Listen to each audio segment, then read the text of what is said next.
మనిషికి బతికేంత ధైర్యం చాలు, చంపేంత ధైర్యం కాదు. కాదు కూడదు అని మీరు మళ్ళీ ఆ ధైర్యాన్ని కూడగలితే ఆ ధైర్యాన్ని చంపే భయాన్నైతా. నువ్వున్నంత వరకు ఈ కుండ మీద నీ మట్టి దేవరా. దేవుడును చంపాలంటే సరైన సమయమే కాదు, సరైన ఆయుధము దొరకాల.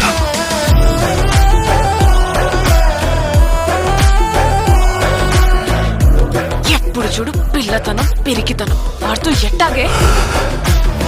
కొంపతీసి బరిలోకి దిగుతావైంది. ఏం మాట్లాడుతుంటావు? చంపేస్తాను నన్ను. పని మీద పోయినోడైతే పని అవ్వంగానే తిరిగి వస్తాడు.